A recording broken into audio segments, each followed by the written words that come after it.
All right, welcome everybody to our very first fall 2020 Jazz Masterclass.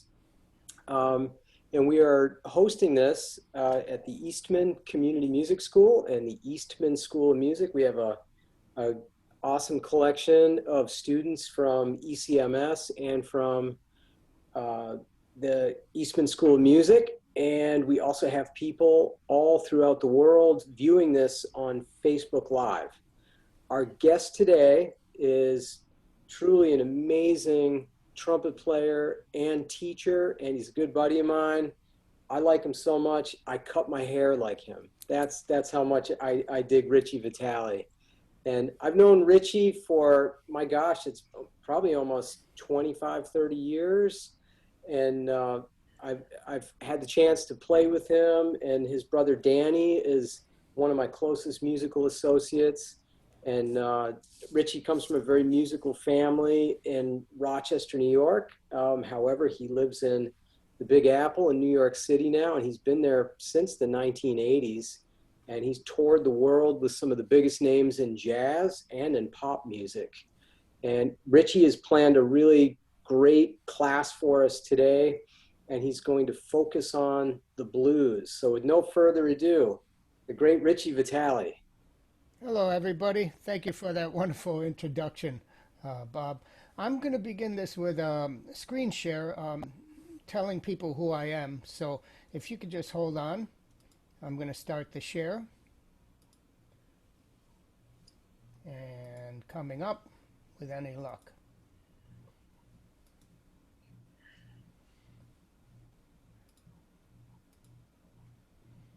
Can you see that, Bob? Yeah. Good. Let me just move something, if I could find my cursor. Oops.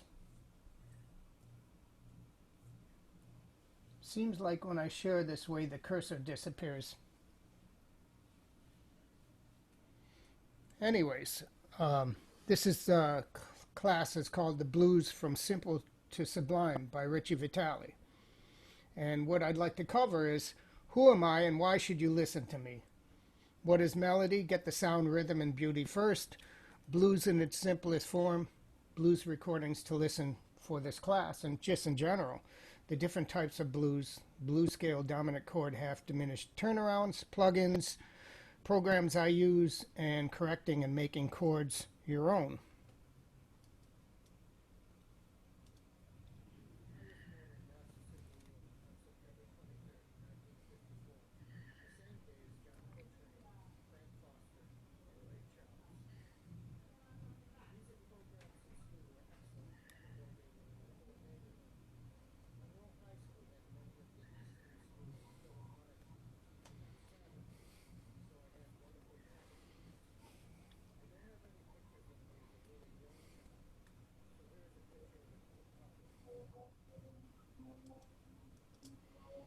This is me with my dad and my mom and family at 298 Adams Street in Rochester, New York.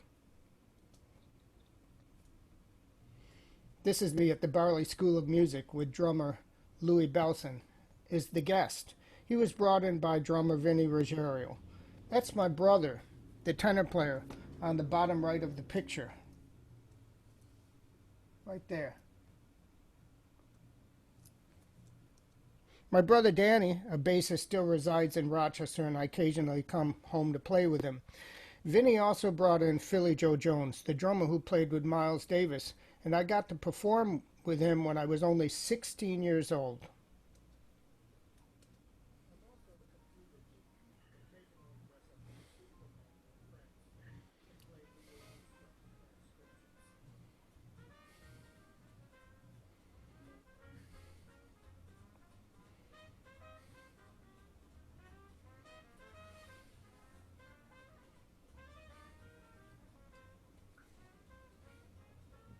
Hey, Richie, you might want to turn that volume up.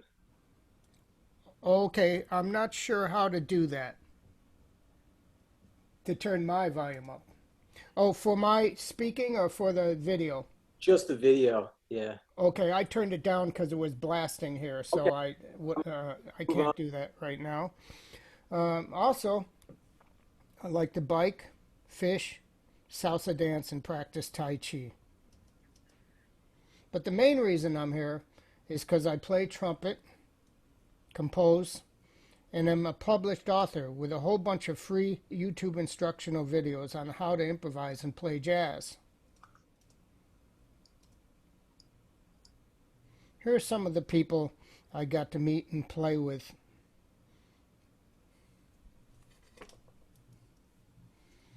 This picture is Frank Sinatra, of course, and I allowed him to work with me for 5 years.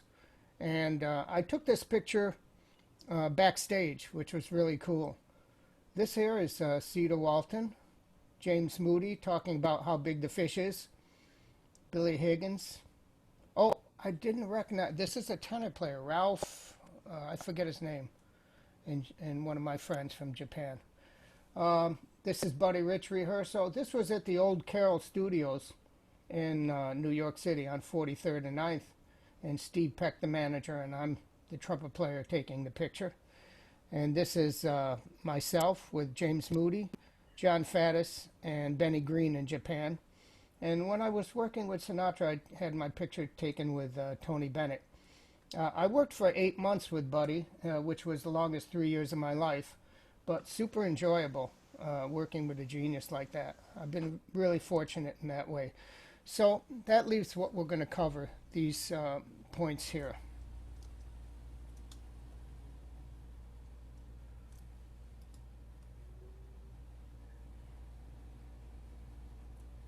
Get that out of the way.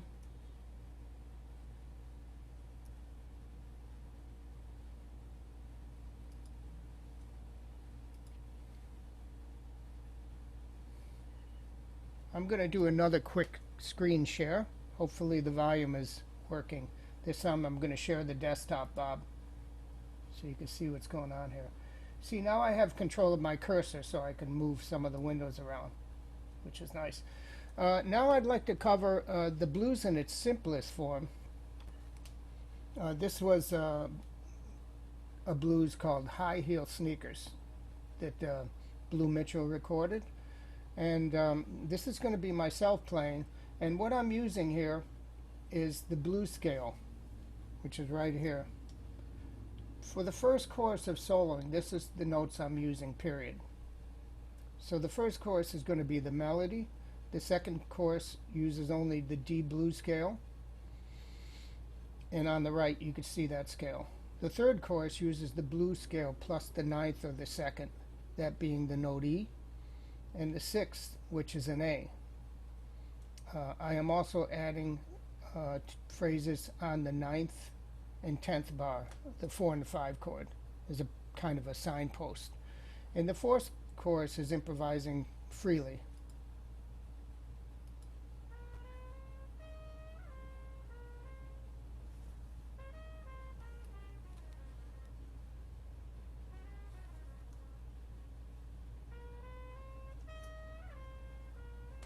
Hey, Richie. Yeah. You might want to pause that. The volume coming through is very soft. Okay.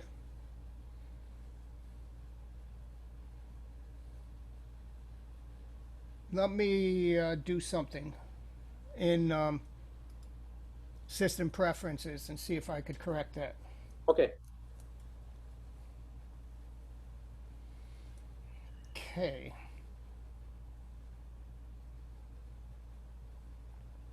Thanks for letting me know. Oh, no problem. And with the screen share, did you? Oh, yeah. I have to turn on the sound and screen share for the computer. There you go. Yep. Oh, shucks. Okay. That's all right.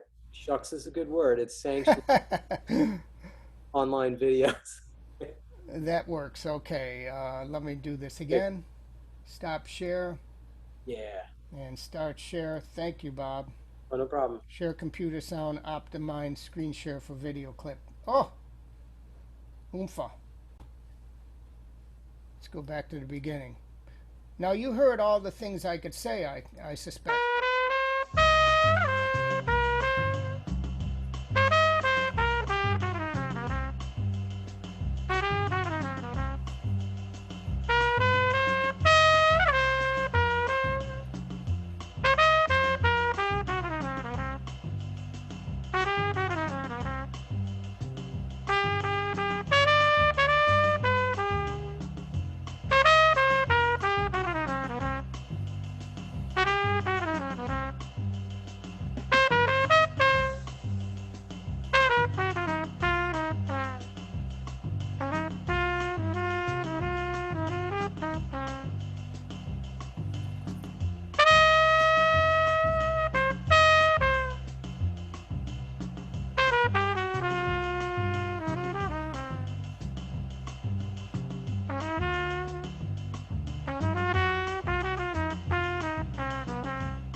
Now, Bob, before I continue, I want to go back to the keynote presentation because I worked on it so hard, just so you could hear the parts that were recorded in the video, and Sure. then I'll continue with the lesson.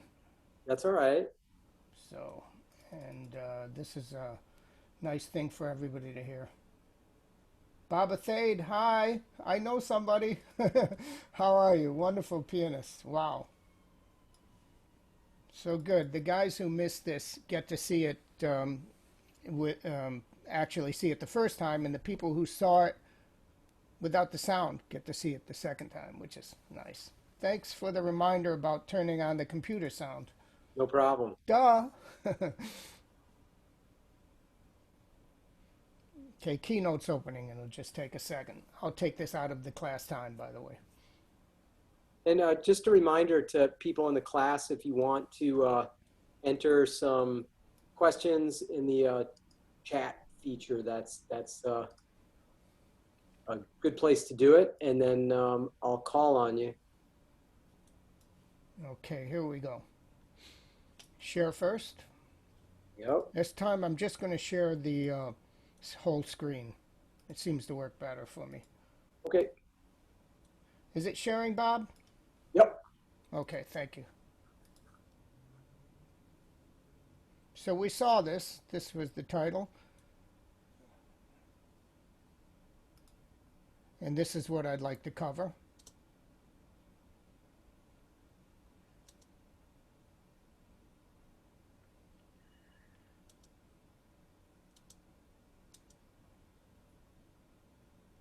I'm also a computer geek and occasionally dress up like Superman with friends and play Louis Armstrong transcriptions.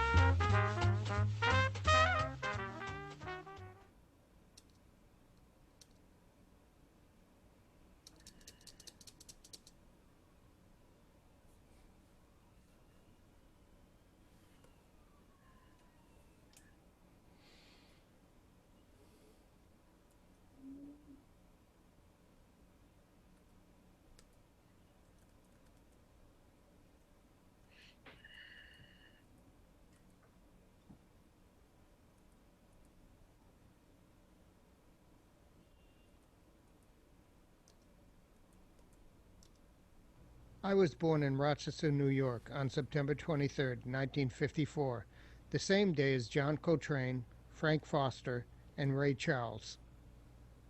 The music programs in school were excellent even though they were in a poor neighborhood. Monroe High School had many of the Eastman School and Philharmonic people teaching on Saturdays, so I had wonderful trumpet teachers. I don't have any pictures of me as a really young child, so here's a picture of a cute puppy.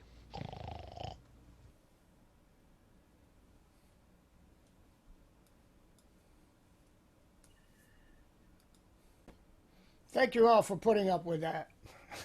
I worked so hard on that. I had to get that out, gentlemen and ladies that are online. So I want to talk a little about melody as opposed to just blues and theory, because growing up in Rochester, they really didn't teach jazz in college as I was growing up. So much of what I learned was from records and playing with friends.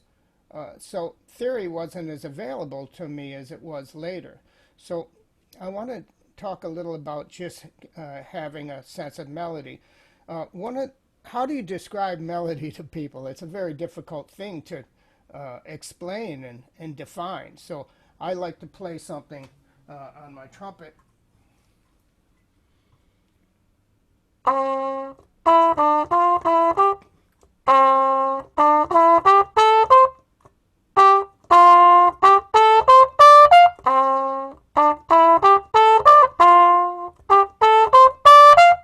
Anybody recognize that intro?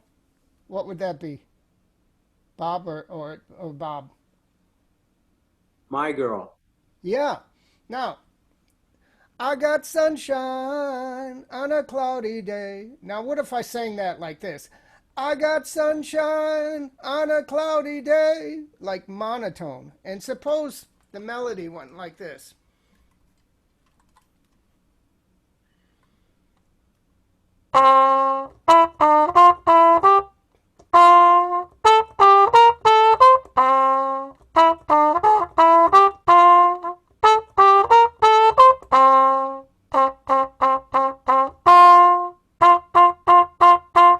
As opposed to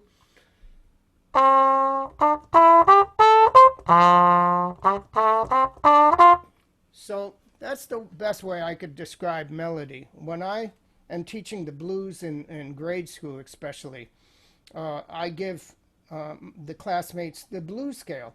And some of the musicians, the beginners, and especially people that don't listen to jazz, might see the C scale.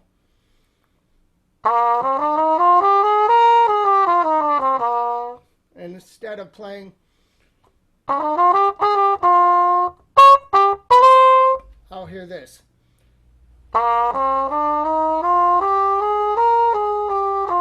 Literally the scale. So I want to make an important distinction, especially to beginners, because I know this isn't just for Eastman students and advanced people. I have some students that are senior citizens. One is 82 years old, a friend of mine. He's not my student, but we play together. And he's a businessman. He actually ran the clinic in Columbia University on the 8th floor for all the dentists. So he doesn't have time to transcribe things like we do, like musicians that want to make it a living. So we try to make it music affordable and enjoyable for everyone. And that's why often I'll start with melody and tone and sound before I start with theory. You have to play something pretty, as Kenny Dorham would say, pretty for the people. So when I'm playing a ballad and I look at a couple in front of me, my object is not to chase them away, but to make them want to stay for the next song and this next set and come back to the club. Now I want to get into something else. Some of the things I use on the blues, for instance, the blues scale, and I'm going to do a screen share after I open up a couple things, so excuse me a minute.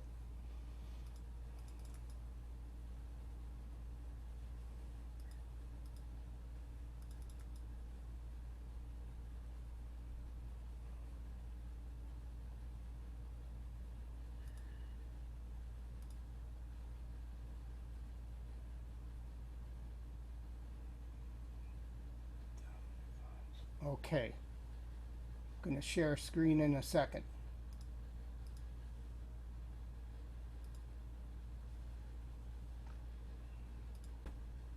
Can you all see the screen now? Bob? Yes, all good. Okay, thank you. Okay, great. So when I teach the blues in class, the first thing I like to introduce students to is the blues scale. And why is that? It's because in general, beginner students, the biggest problem is they play too many notes, and they're often not in the chord. And we want to have some coherency. So this is the blues scale.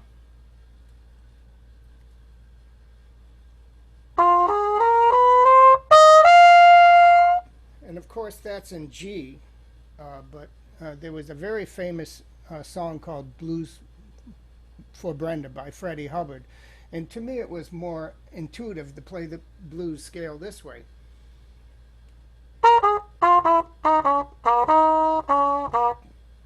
And back to G.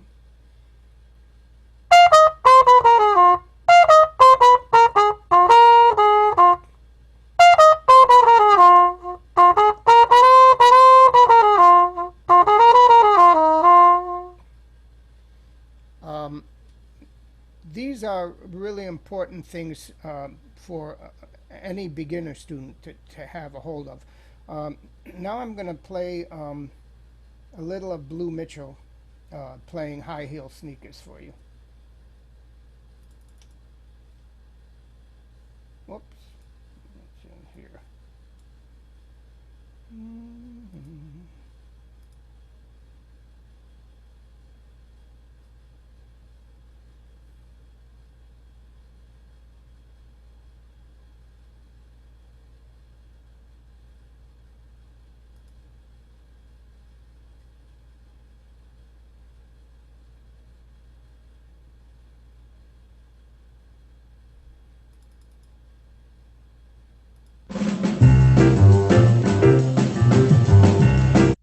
Bob, can you hear that okay? Did I share properly? Yes, excellent. Okay, great.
One other one I want to get to.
guess you get the idea. That was the old form of blues, where we're basically going from a one chord to a four chord to a five chord. The simplest kind of blues. There was a gentleman named Neil Hefti, if some of you are old enough to remember. He made $1 million on this blues with the Batman theme. Anybody remember the original Batman with Adam West? Two guys. And it went basically Batman, Batman, Batman, Batman, I mean, like, just stole the blues and made millions of dollars. And sure, I love the TV show with Adam West and the awesome movies that have come up now.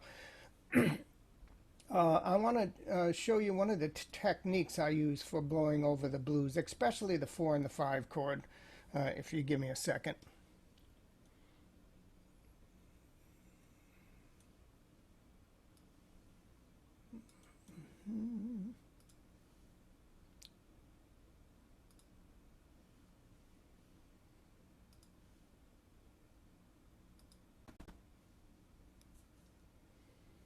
So here we have the simplest form of the blues. Of course, it's in a different key. And it's basically a G7 chord for 4 bars. This is a great way to teach classes because it couldn't be any easier. You're using G7 for 4 bars, C7 for 2, G7 for 2, D7, C7, back to G7. And usually this type of blues is a honky-tonk blues, a boogaloo, or a 3/4 feel. I actually took a lot of time looking for a blues that had a normal swing feel that was like a very simple blues, and it's kind of hard to come upon. Later on, when Charlie Parker and Dizzy Gillespie came into being, we had the bebop blues, and it was changed slightly. We have the 1 chord always going to the 4 chord, which is a choice you could make in the simpler blues.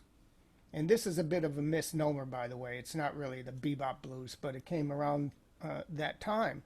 So we have G7 to C7 to G7, and many people put in D to G, D minor to G7.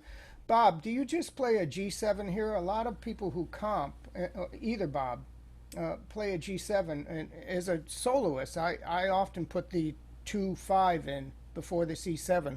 What's your thoughts on that?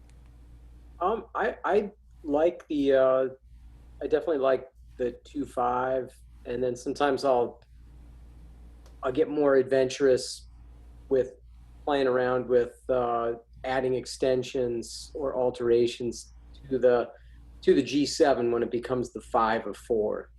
Right, right. And of course, we could use the tritone sub of G7, which I'll try doing with the trumpet later. And then our next change, all the changes that are in parenthesis like this are things that you could use. They're not necessarily in the blues. And really, there's no book. It's kind of like a monk song. There is no standard for Round Midnight.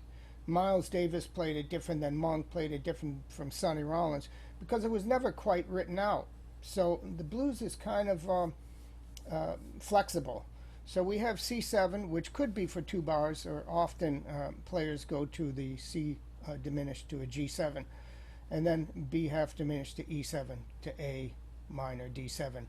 And then we have a 1-6-2-5. And if you think of this 6 is a minor chord, this is basically all G major, which is kind of cool. And I'll talk about that later. And then we have the minor blues. This is the changes to minor blues. This could be a 2/5 also. E half diminished to A. I think I have the wrong chords here. G, D, G. Bob, these chords look wrong. Oh, just measure 4. I think you probably put it, you transposed up for trumpet. That's all. Yeah, when I transpose in the part, it transposes up a step accidentally. So thank you. If you see any more bad changes, anyone, let me know. Okay, so G7 going to C7, back to G minor, which is the key basically. And then here you could play, for instance, I'm playing blues.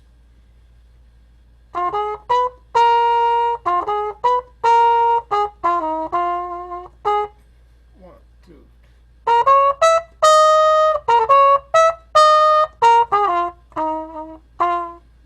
Now, this bar here,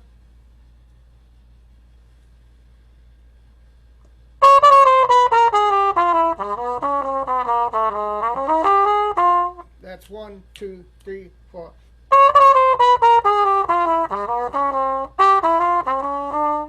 You could also think of it as an E flat 7 to a D7. 1, 2, 3, 4.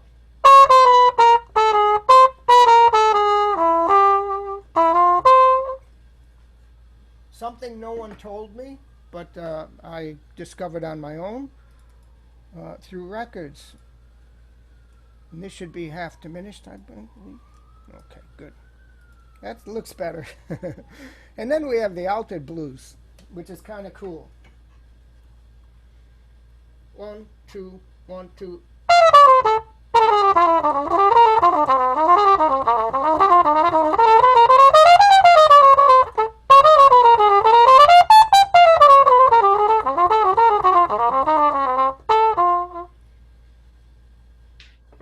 So that's a little more involved, the altered blues.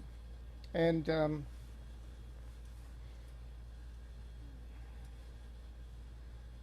we don't need the movies, we need Sibelius. Okay. So when we were listening to that song, 6 M's by Donald Byrd,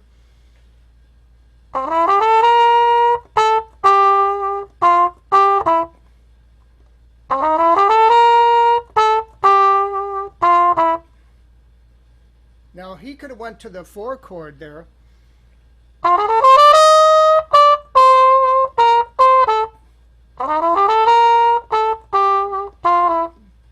But he went to the 4 chord, but he stayed with the same melody, which was really simple and really cool, which is the point one of the points I'm trying to get across about this simpler blues. So it sounded like this.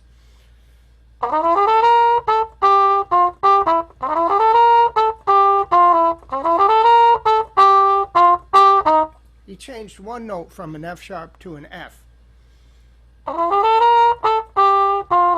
And then when we get to the A7 in the blues and the G7, this is some of the lines I use when I teach a class.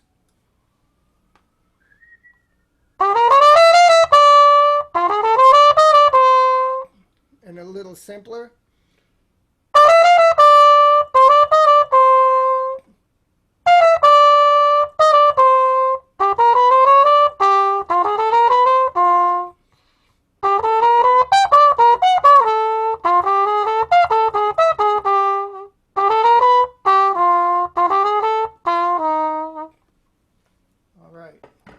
This should be tied. I'm still working on it, obviously. Okay.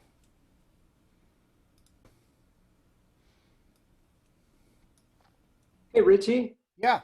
I just had a quick question. I noticed on like some of the earlier lines in your examples, you like to include the flat 3 as you're approaching the natural 3 on your dominance. That's something that I like to also teach with quite a bit. So do you just think of that as a chromatic lead into the 3, or do you ever think about it as being part of the sweet blues, like the 1, 2, sharp 2, 3, 5, 6? Do you have your guitar? Could you play me what you're thinking? Yeah. Yeah. I think I know what you mean, but I just want to make sure before I answer. So you were playing something like that. Oh, okay. So the flat 3 would be the second note. Yeah, yeah. Yeah, I think I got that from, when I was very young. I was in Boston. I left Rochester when I was 17, and some of the I wasn't going to mention this online, but some of the places I worked when I was young were strip clubs, and they played very slow blues, kind of like Stanley Turrentine would, and you would often hear lines like, "Get this chord out the way, boy."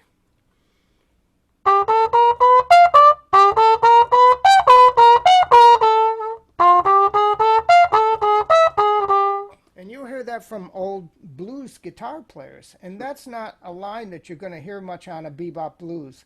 And I really loved that sound. And plus, it's part of the blues scale in A.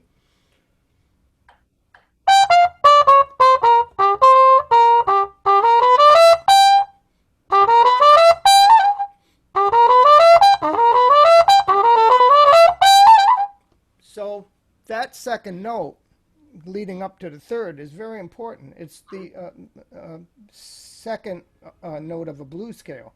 Yeah. And also, a couple other things I want to talk about. Well, several things. In a blues, I may do a quick share screen here so you can see what I'm talking about.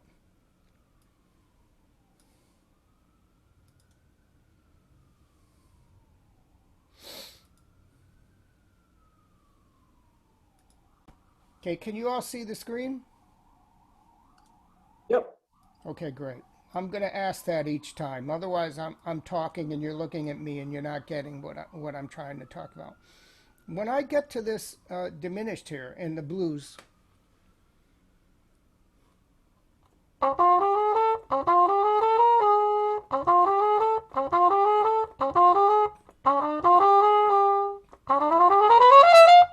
that diminished, I often approach, like you were saying, playing the blues scale, I'm approaching from the minor third to the major third. Well, often when I'm playing the diminished scale, I'm approaching from a half step below it. So a C sharp diminished is like a E diminished if you are arpeggiated, or a G diminished, or a B flat diminished. So we've got E diminished, I'm thinking of.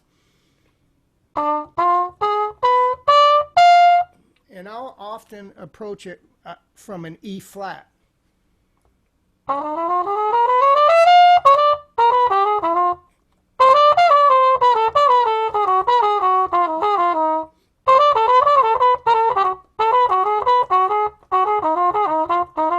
So I'm always working on different ways to get around the diminished.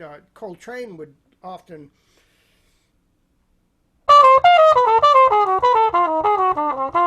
but the thing is, when you're playing a slow, funky blues, you have to be careful with that.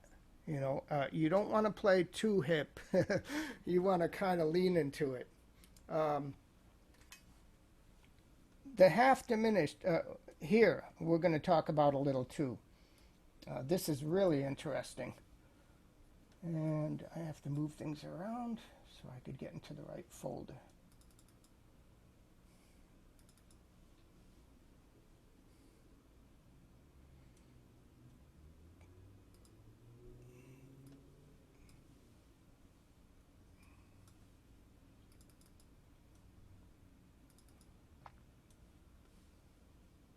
So this is from a book I wrote, Supplemental Book, Part 2, I believe, to a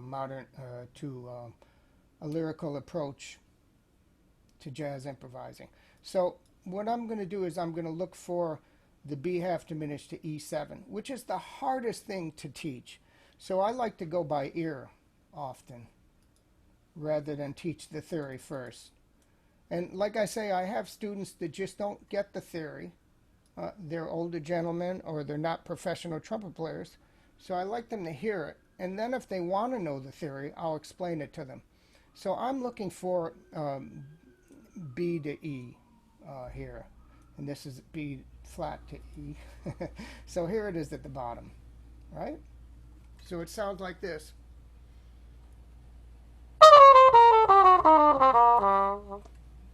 Now, some of my students would call this a lick, and that would slightly offend me. I always call it a line because to me it's part of the lexicon of jazz. It's something I heard Freddie Hubbard, Dexter Gordon, um, Blue Mitchell, Fats Navarro, a Bird play, and it's flexible. This is just a learning tool. So if I'm playing the blues, mm,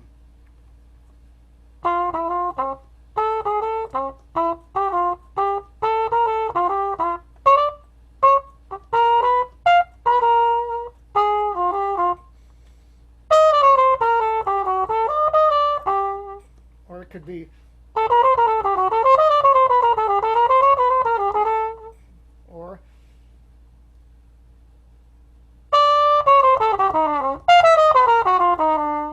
all of those could be used in this area here. And there's also something I call plugins, which is kind of nice. Actually, a student called it a plugin, and again, I was thinking, wow, is that a good name? I don't like it. But then I thought about it, and I thought, yeah, that actually works. So let me find my green tritone, blue scale. Okay. Oh, actually, I'm going to use a video for this, gentlemen. Um, it'll make my life easier.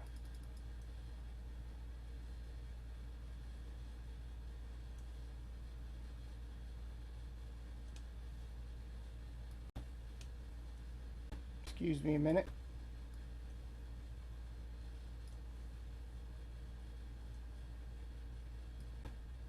I'm going to hide this so it's not in the way.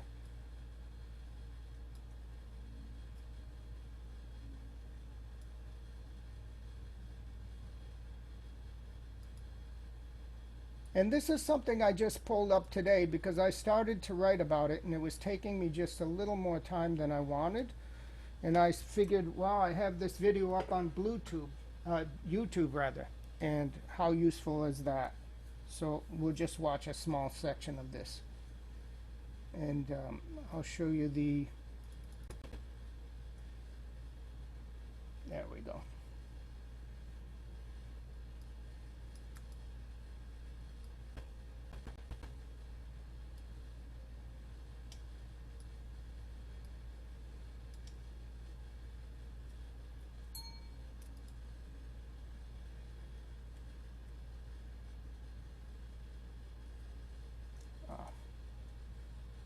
Here we go.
So I'm doing a lot of this on screen share, so you can't actually see me, but forgive me, I wish we could split screen.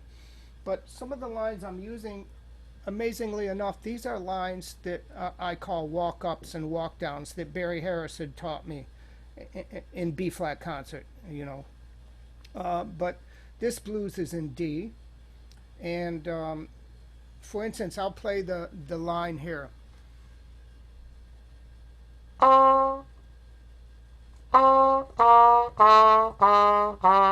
Now Now that is the bass line for figure 1A, and the figure actually goes.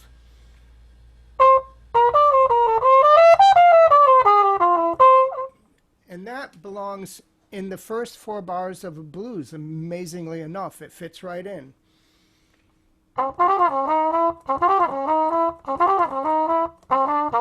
Right there. 1, 2, 3, 4.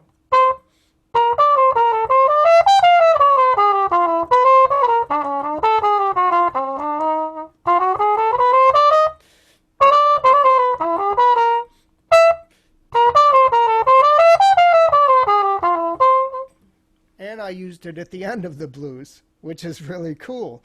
So a lot of people don't know this about the blues. When you have the 1 chord, the 4 chord, back to the 1 chord, you could actually put these altered chords that really belong in rhythm changes into the blues. Figure 1C sounds like this. Hey, Richie. Yeah. The music example is all we're getting is the top of the window. We're not seeing the actual music part. Okay, let me try to fix that. When you say the top of the music, what do you mean? We're just seeing like the title. No. Okay, let me stop the share and reshare it then. Okay, cool. Thanks. Yep. Maybe I was sharing not the desktop, but something else. There. Okay, good. Okay, so now we're on figure. I've played these two. You could re-look at the video later and see that they were played and compare with the notes. Now this is figure 3.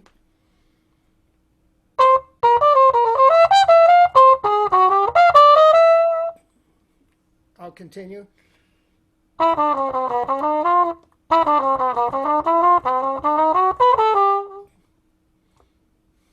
And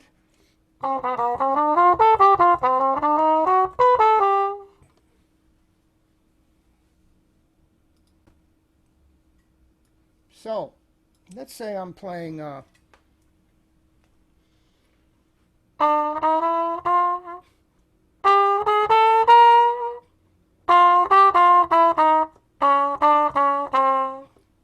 for those few bars, that's the 1 chord going to the 4 chord back to the 1 chord.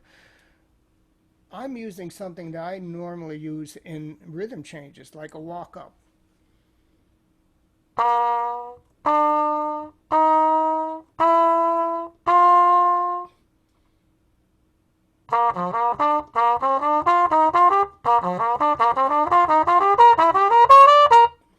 And those roots are, that is C7 or C major, C7 with E in the bass, F major or F7, F sharp diminished, G with C in the bass. So basically you're staying around C and doing what Thad Jones or any great writer would do. You're just fiddling around with the changes. You're going still in C, 4 chord, F diminished, F sharp diminished, back to C with G in the bass.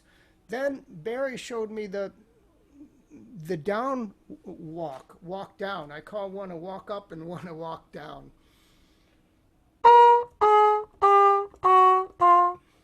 So we have C, C with B flat in the bass,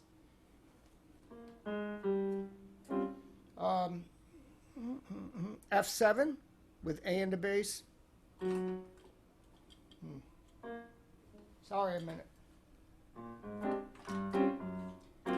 This next one is tricky. It's A flat, but the chord would be a B flat 7.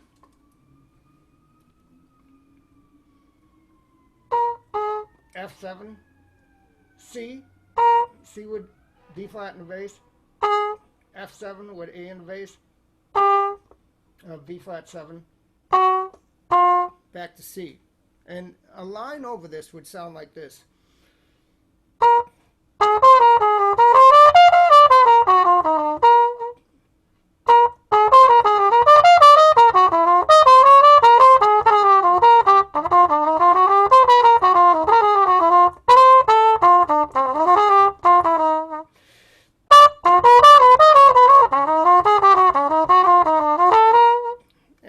plugins, but we don't want to get too anal about it and not improvise. So I'm continually changing these around, but there are things I memorize.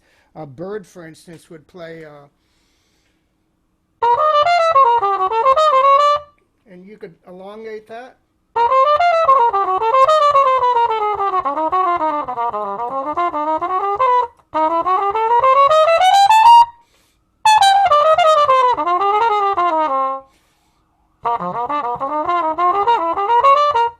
And that last one, I think I heard Sonny Rollins play on Tenor Madness or something like that. And I said, whoa, you know, and I've never played that on a gig. It's not that trumpet-like, you know, but I practice it. I might try this. You could use C to C sharp diminished to D minor to E flat diminished to F. So it would sound like this.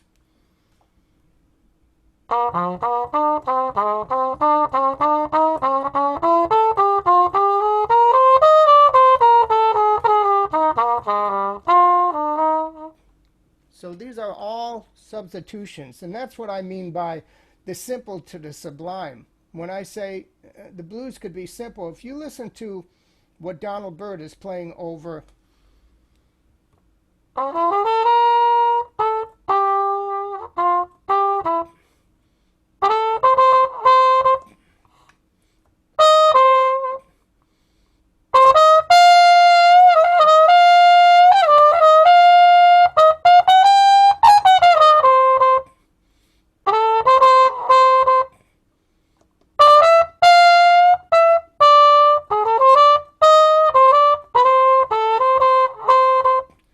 using like 3 notes, you know, it doesn't have to be that complex in the blues, and especially that simpler kind of blues.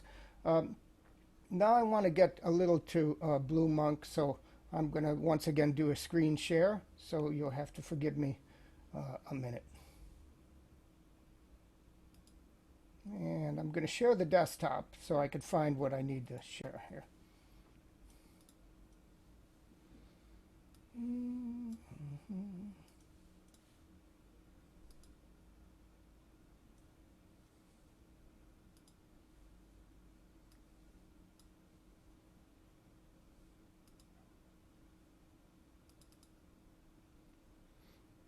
Bob, can you see that?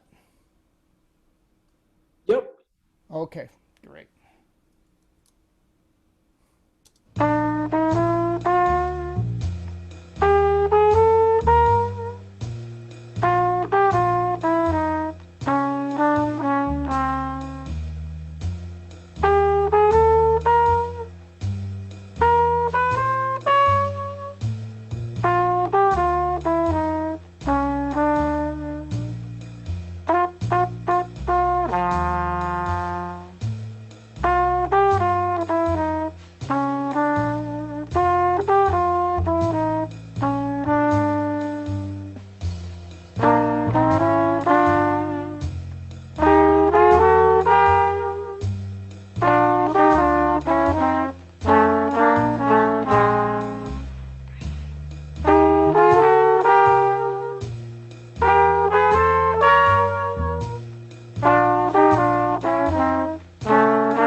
So, some of the things I used over that I want to explain. Let me go back to Sibelius. And let's get in the right key. So we have Blue Monk. Can you see this, Bob? Oops, let me put my headphones on. Can you see this? Yeah. Okay, great. So, what I did on the fourth bar, I'm playing 1, 2, 3, 4.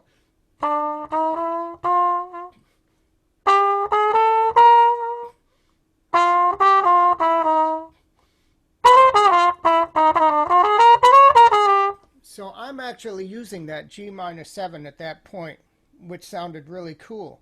And then the second chorus, it might be, it really doesn't matter which chorus, you hear me playing the diminished here.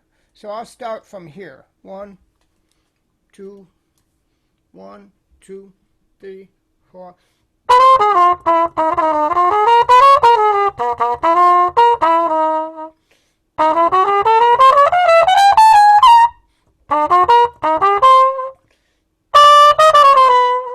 Now that time I used this F sharp with a pickup of an F and just ran up the scale. And then instead of just playing a C7, I mean, the blues is so flexible. I'm thinking C major here to a D minor 7. So it sounds like.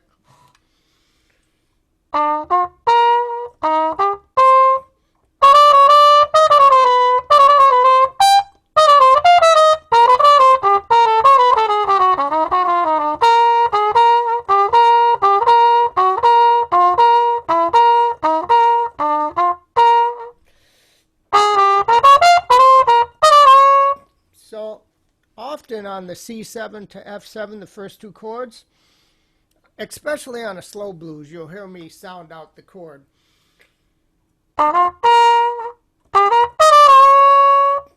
Or there I am playing the third of C7 and then the root and then going down chromatically to the flat seventh. Same thing on the F7. So sound like this. Now, suppose I want to change just a few notes like Barry Harris had taught me, or I kind of felt that anyways. Those last three notes, ba-be-da-da, ba-be-da-da, are the root of F7, E, and then the flat seventh, E flat. I'm going to change those three notes a step higher. So instead of F, E, and E flat, you have G, G flat, and F. And it sounds like this.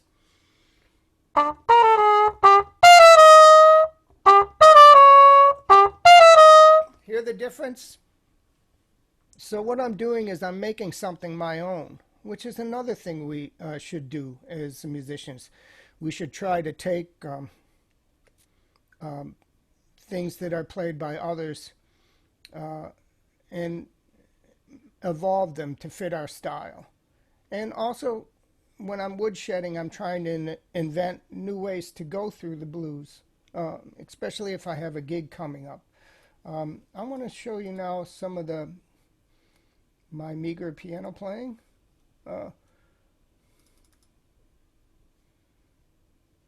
Okay.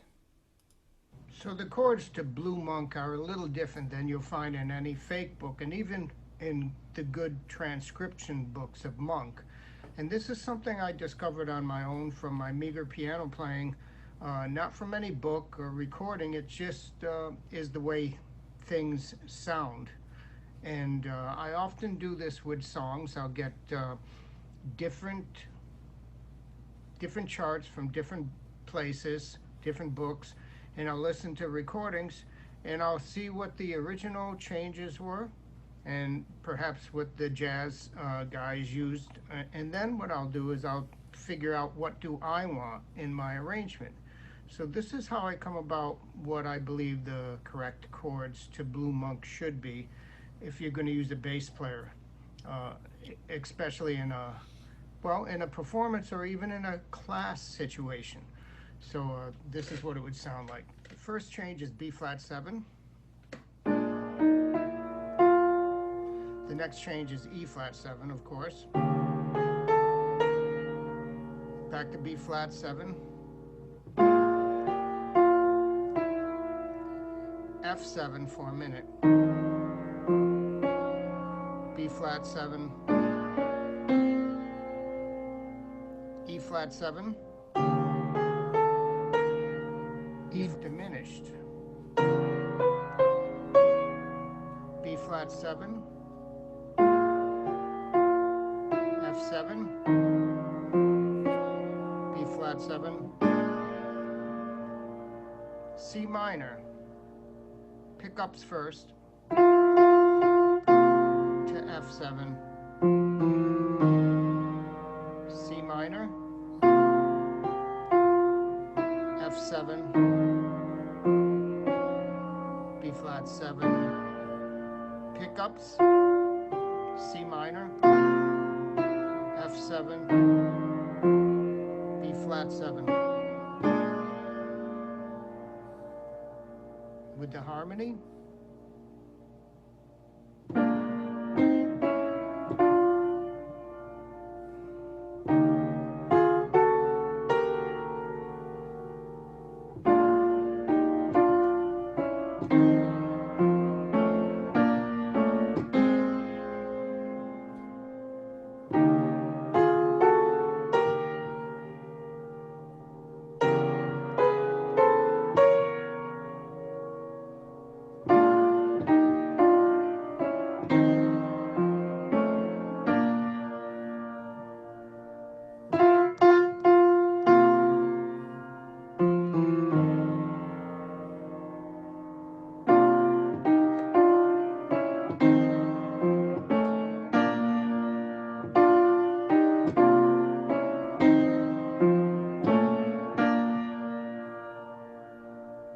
Now here you have to be careful. When you get to that very last chord, the B flat 7, you're going like this.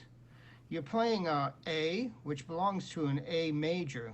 So even though the bass player can play the B flat, the piano player shouldn't play a shell chord. You'd get this kind of sound, which is forbidden.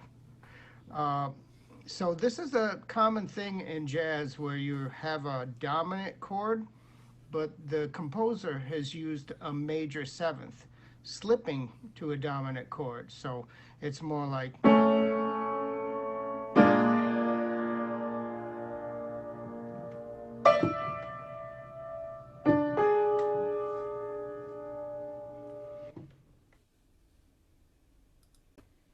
So one of the things I'd like to say is we have real piano players here. One of them left because of my playing, I think. Bob, see ya. And for you arrangers out there, you have really great teachers and books at the Eastman School.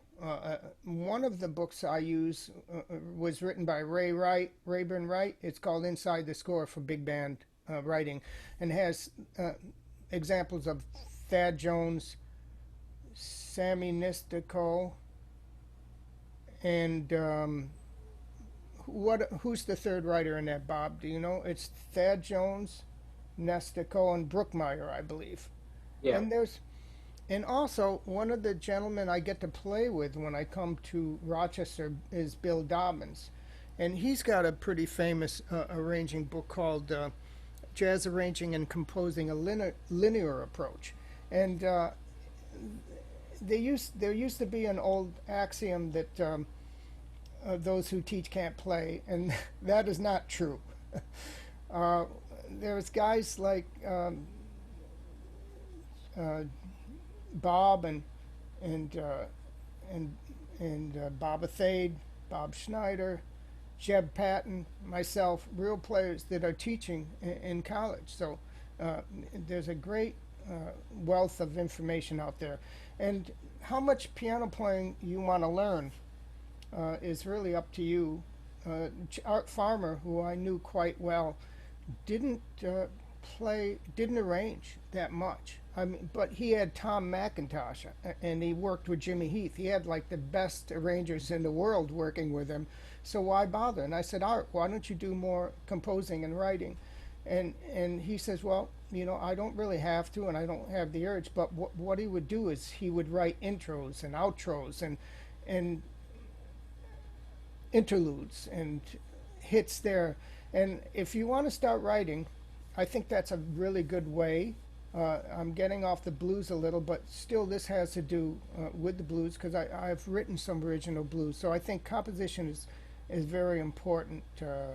Are there any questions, by the way? That I don't see any questions online. How can I view them, Bob?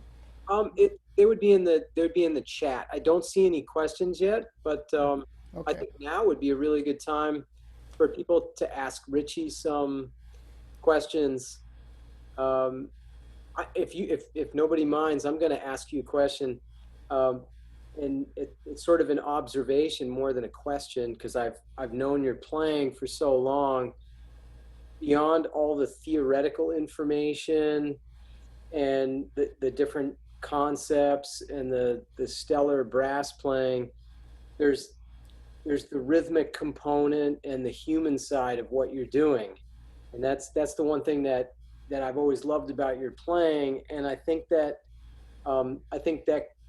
can't be stressed enough, especially with younger players and older players, is to always remember that the all of these like great notes that Richie's talking about only makes sense and really add up when you deliver it with the feeling of swing and the feeling of jazz, just the way Richie does. So always keep that in mind. So my question is, are there inspirations for you um, that have inspired you to play like that in the moment, always swinging, always hard driving rhythm, and always connected to the groove? Well, yeah, I think it was Clifford Brown who said every time you play, it should be like the last time you get to play. But music can still bring me to tears, which is an adult male. That's a hard thing to say. And I saw Barry Harris in the hospital, and he said to me, I'm really proud of you. And I'm thinking, wow, I'm like a 65-year-old man. I'm almost going to cry. So music still moves me deeply. And I was lucky enough to grow up playing a lot of old style blues in Boston. And later, when I came to New York, I used to sit in at Sonny's place and the Steer Inn. And there were tons of organ players in the Combat Zone in Boston. Funky, I mean, like, and then I worked in New York with, later with, uh, geez, I can't think of his name, a very famous black organist. And he said to one of the guys in the band, that guy plays my style. And I says, damn, I'm really happy about that he feels like I know that feeling. And yeah, when you play, if you listen to Kenny Dorham, everything he plays is the blues. Sometimes he doesn't have to be playing the blues to play the blues. You could hear that inflection in that twang in his playing, and I think that's really important. And as I got more confident, the audience became more of my friend. That's a hard thing to explain because when I first started, I wasn't that sure of my playing. Now, there are a lot of great young players out there that just come right out of the gate, Freddie Hubbard and Lee Morgan and some of the young guys. But it took me a long time, like Miles says, to really like my playing and feel like I was contributing. And the more I got to that stage, the more humorous I got and the more friendly the audience became to me, and I wanted to bring them into my music. And I think that's important. There's a lot of players around today.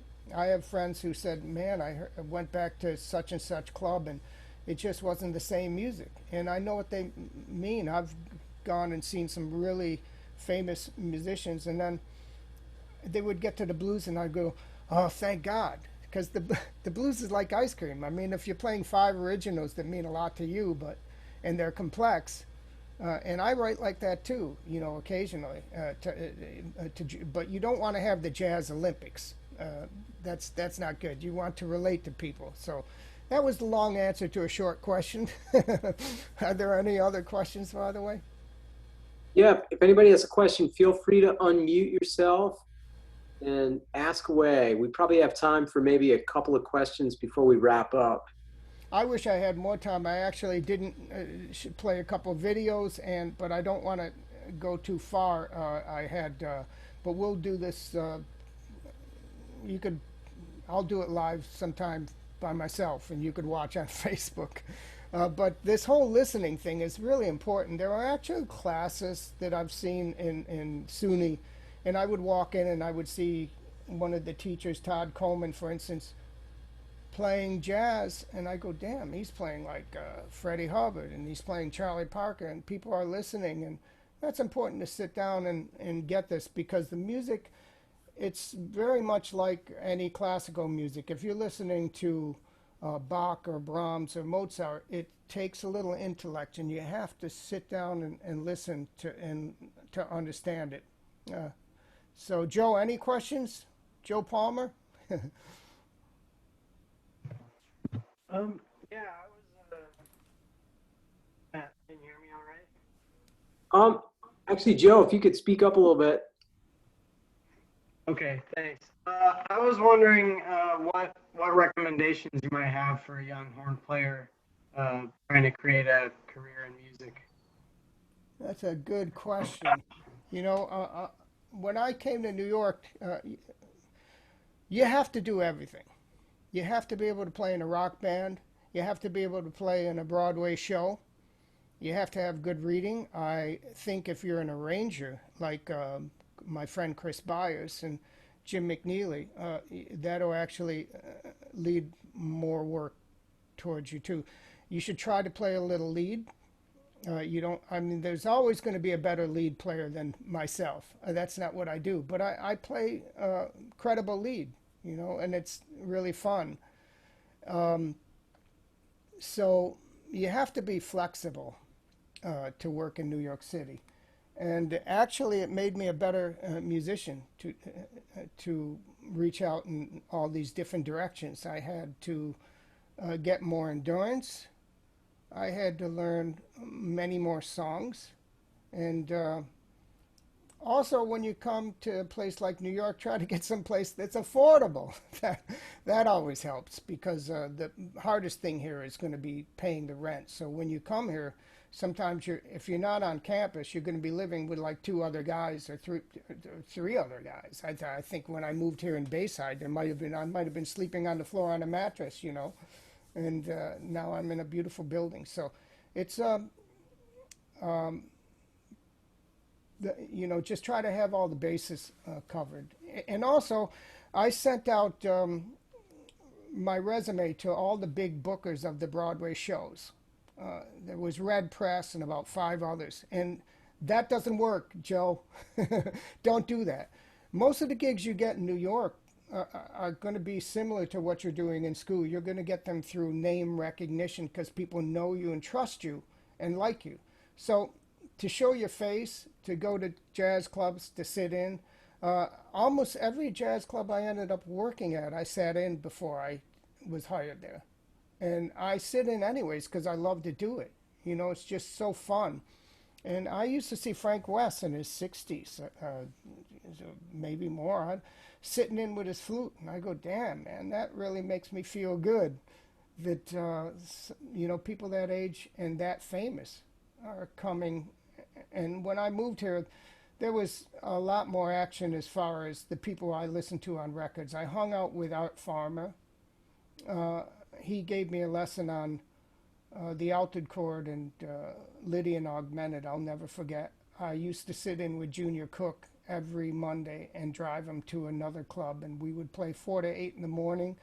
I used to sit in with Pepper Adams. I've sat in with Cedar Walton, and just would get in my duster car and drive and sit in to all hours, you know. So a lot of it is being there and just people liking you, showing up to the gig, and making sure you have your tie on. So I tell my students in college, I tell them, hey man, check your email before you go to work or school, and check your email when you get home from school or work. You know, don't ghost people.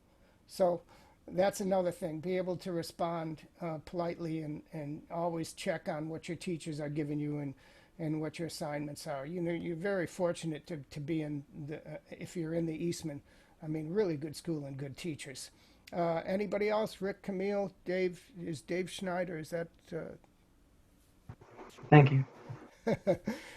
Should I wrap this up now, Bob? I can't hear you, Bob. All right, I muted. Whatever you're comfy with.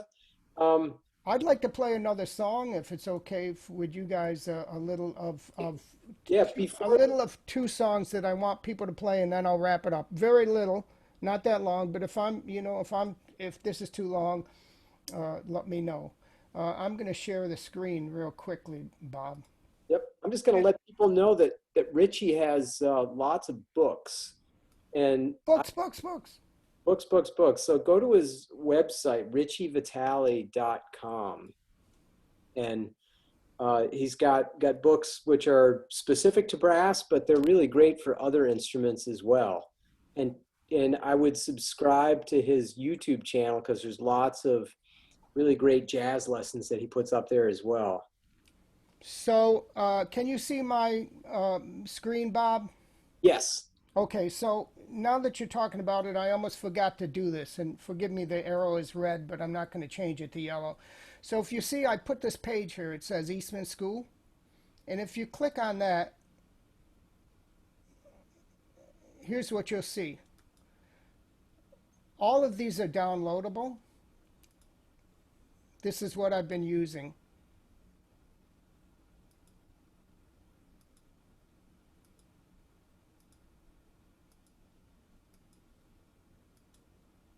And I think I have the books correct in what follows page-wise in the books. But if you order, please let me know if the page is correct, because I put these up like at all hours of the night.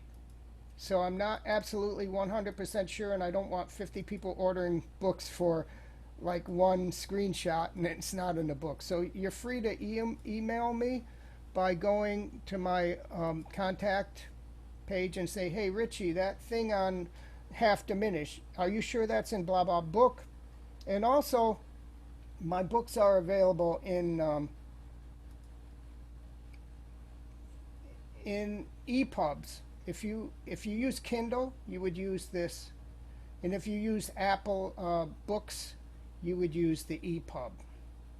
And the only books that are not in EPUB are the supplemental books. And that's because I have so many of them. I have part 1 and part 2 for all these different instruments.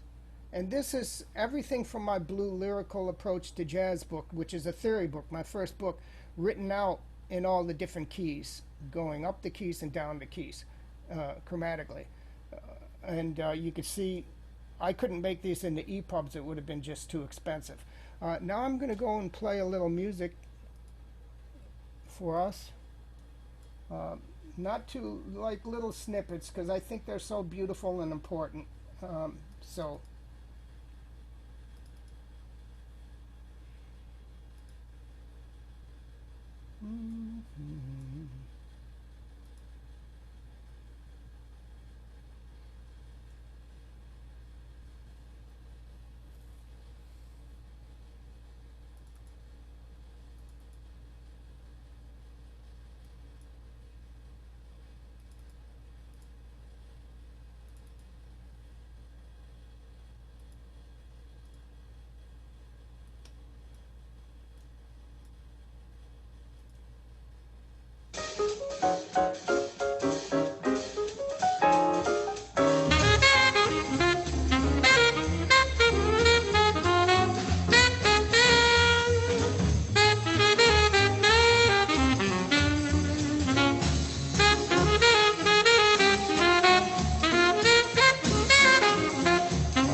I looked through the changes. This is something I talk to people about. You have to be your own arranger. This is F C minor to F7 in the head, but in the blowing in the second bar, instead of B flat to C to F to B flat, it's B flat to E flat like a normal blues. In here, I would play D minor to G to C minor 7. It just said C here, which was a typo. Here's another cut of, that I'd like you all to hear.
So, if you listen to Freddie Hubbard, he's practically playing the blues scale, period, on his first chorus, maybe the second chorus.